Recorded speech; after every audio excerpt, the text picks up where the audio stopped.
Sevmemişsin demek ki beni. Bunca yılım boşa geçmiş vefasız.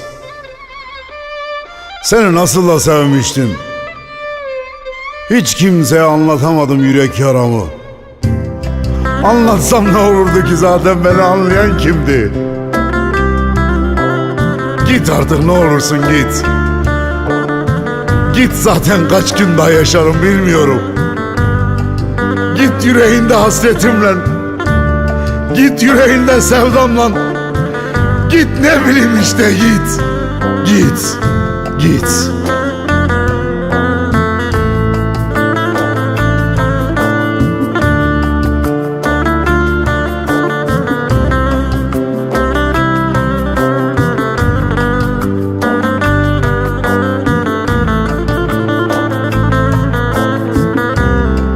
Uydun 3-5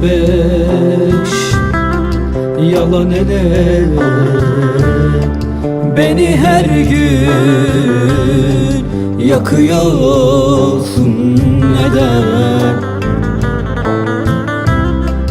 Uydun 3-5 yalan ele, beni her gün yakıyorsun neden? Nasıl bir sevdasın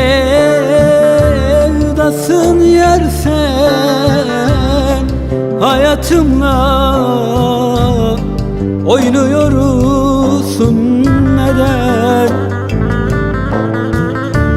Nasıl bir sevdasın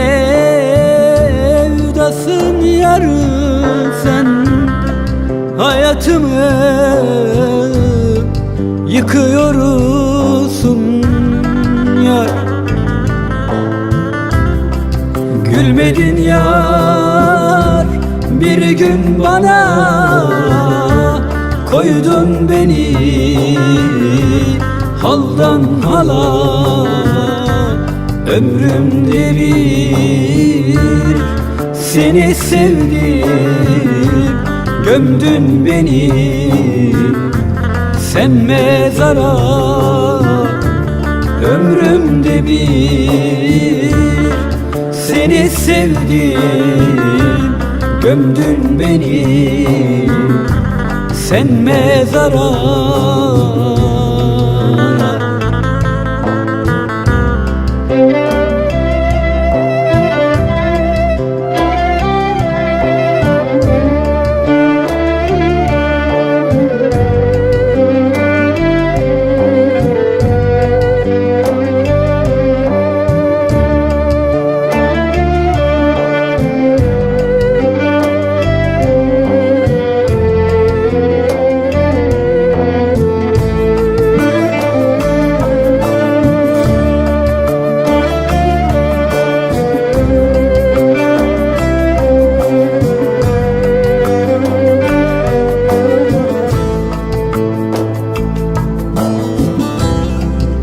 Gelenim ne gidenim var, bir sen vardı, sen de gittin neden?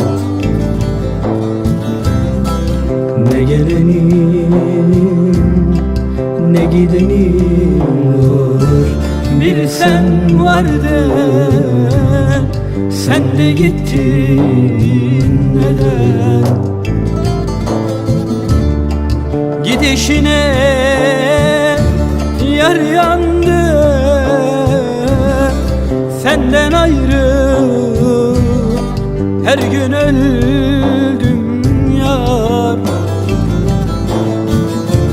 Gidişine yar yandı, penceresiz dört duvar ördüm yar. Olmadı be gülüm. Yine olmadı. Koydun beni O kadar sevmişim ki seni. haldan hala. Bekledim, bugün de gelmedin. Ama sana bir şey söyleyeyim. Sana ettiğim bu feryat, bu isyan. mezara Belki dayanamaz bir gün dönersin bana. ömrümde bir Dönersin ama, seni sevdim. dönersin ama ben ölmüş olurum vefasız. Ben ölmüş olurum sevdanla, hasretinle.